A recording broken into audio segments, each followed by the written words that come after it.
Olá, os municípios que vão sediar Jogos da Copa e da Olimpíada terão facilidades em obter recursos para obras de infraestrutura. A medida foi proposta pelo governo, aprovada pela Câmara e agora pelo Senado. E nós vamos conversar com o relator da matéria, o senador Francisco Dornelles. Senador, uma boa medida, né? Já que infraestrutura é uma das grandes preocupações agora, tão em voga, tão em discussão, quando o tema são os Jogos Olímpicos e a Copa do Mundo, não é isso? Tânia, e um dos problemas do Brasil é a burocracia.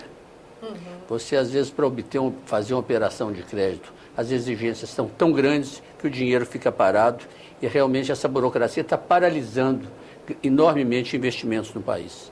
E essa medida provisória foi muito importante, porque ela realmente elimina uma série de procedimentos burocráticos que dificultariam enormemente os municípios que vão sediar a Copa do Mundo e os Jogos Olímpicos de poderem fazer operações de crédito para saneamento, para transporte, para infraestrutura. De modo que foi um passo muito importante. Na realidade, ao contrário do que muitos dizem, ela não fere a lei de responsabilidade fiscal. Ela não modifica contrato, não mexe com juro, nem com prazo, nem com o estoque da dívida. Ela apenas nos casos que os municípios habilitados para fazer operações de crédito, eles ficam realmente liberados de todos esses procedimentos burocráticos que hoje existem para a realização dessas operações. Que uma das preocupações justamente do país se preparar para esses grandes eventos é a falta de agilidade, né? Uma vez acompanhando um documentário sobre a construção do aeroporto que foi feito na China, já se preparando para os Jogos Olímpicos com grande antecedência. Foram 5 anos para construir esse aeroporto. A gente compara com a morosidade das obras no Brasil para sediar esses dois eventos e chega a ficar preocupado. O senhor acha que, então, esse tipo de medida vai dar a agilidade necessária? Olha aqui, dá muita agilidade, embora a burocracia no Brasil é muito grande. Eu acho que se nós não fizermos um esforço grande para acabar com a burocracia que hoje existe nas relações do setor público com o setor privado, você vai chegar a uma situação que vai existir dinheiro para o investimento e os investimentos não podem ser realizados. Para a Copa do Mundo e para os Jogos Olímpicos, a aprovação dessa medida foi da maior importância, porque ela desburocratiza e dá agilidade aos municípios para fazerem obras de infraestrutura, saneamento e transporte. Ou seja, sediar esses dois importantes eventos vai deixar uma herança nesses municípios de benfeitoria? Olha aqui, eu acho que sim. E você verifica que no caso da medida específica, não é para construção nem de estádio, que muitas vezes você vê essa crítica, vão construir estádios, que vão ter 2 jogos. Aqui não é a situação, é infraestrutura, transporte e saneamento. Saneamento básico, que é uma demanda grande do país. Que é uma demanda que devia ser feita independentemente do fato de nós formos sediar a Copa do Mundo e os Jogos Olímpicos. São caronas de ganhos que nós vamos ter com esses eventos, então. É isso aí. Senador, eu queria também aproveitar a sua presença aqui no nosso programa para discutir um outro assunto que anda sendo bem debatido, que é a questão da volta, a possibilidade de volta da contribuição provisória sobre movimentação financeira, CPMF. É um tema que divide opiniões, né, senador? Olha aqui, eu sou totalmente contrário à criação de mais uma contribuição no atual momento. Principalmente que eu acho que o problema da saúde do Brasil é menos dinheiro e mais gerência. A gerência da saúde no Brasil é muito falha, muito fraca. Eu disse outro dia no Senado que eu tenho pelo ministro Temporão, pela sua pessoa, o maior respeito e a maior admiração. Mas nunca o Ministério da Saúde teve uma gerência tão frágil e tão fraca como na sua administração. De modo que nós não podemos colocar e aumentar a carga tributária para jogar num saco sem fundo, que é a atual gerência da saúde no Brasil. Agora, independentemente do mérito de criar uma nova contribuição, o que me assusta é que está sendo querendo se criar na Câmara a que se chama Contribuição Social da Saúde, por lei complementar. Ora, isso é inviável. Todas as vezes que foi criada a CPMF, ela foi criada por emenda constitucional, porque sendo ela uma contribuição cumulativa, ela não pode ser criada por lei complementar. Se você criar uma contribuição por lei complementar sobre a saúde, você vai ter sobre a educação, meio ambiente, segurança, então você vai desorganizar mais ainda toda a estrutura tributária do Brasil. Eu sou contra a criação de mais uma contribuição cumulativa de forma isolada, se viesse dentro de um contexto de emenda constitucional, trocando, substituindo outras incidências, era passível de exame. Mas da maneira que está sendo proposto na Câmara, de forma isolada, querendo inclusive distorcer que não é CPMF, que é uma contribuição diferente quando não é, Minha posição é totalmente contrária. Como é que o senhor vê a possibilidade de, em vez da criação de nova contribuição ao tributo, ou a volta de uma antiga contribuição, nós temos mesmo uma efetiva reforma tributária?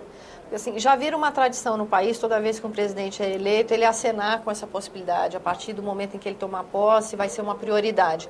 A gente tem visto esse testemunho do presidente Fernando Henrique, presidente Lula. Mais uma vez, a gente se encaminha para essa possibilidade. Mas ela se concretiza? O senhor acha que numa nova legislatura alguma coisa mudou ao longo desse tempo? O termo reforma tributária é muito ampla. Você muitas vezes pode fazer essa reforma em peças. Por exemplo, essa lei do super simples, que foi aprovada na administração do presidente Lula, foi uma importante reforma tributária. Você tornar o COFINS não cumulativo foi uma reforma tributária. Agora, toda vez que você pensa numa reforma tributária que envolve aspectos federativos, ou seja, disputa de receita entre a União, o Estado e o município, é mais complexo, porque nenhum deles quer perder receita. A União quer mais, o Estado quer mais, o município quer mais, o setor privado quer menos. De modo que toda vez que envolve aspectos federativos é difícil.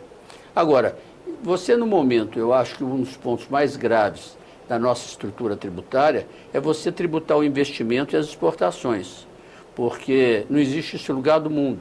No momento que você tributa as exportações, a consequência é que você perde mercado. Hoje, com o câmbio, com o real valorizado e com a tributação das exportações, você não vai exportar mais manufaturados.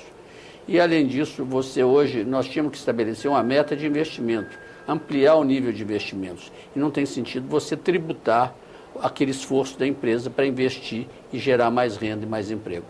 No final, são dois temas que acabam, vamos dizer, prejudicando o nosso desenvolvimento, né? Questões de infraestrutura e essa pesada carga tributária sempre acabam por comprometer o nosso desenvolvimento. E elas acabam convergindo.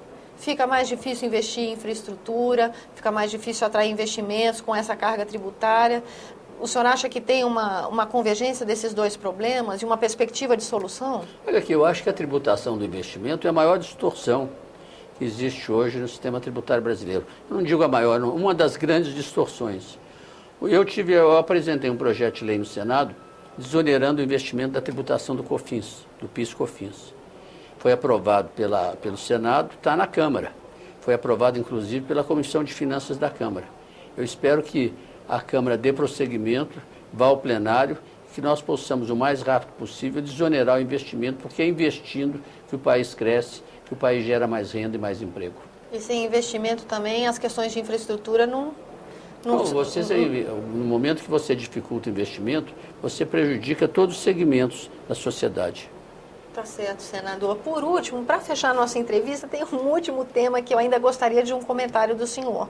Tramita no Senado Federal um projeto que altera atribuições, amplia, na verdade, né, o poder do CAD, do Conselho Administrativo da Defesa Econômica.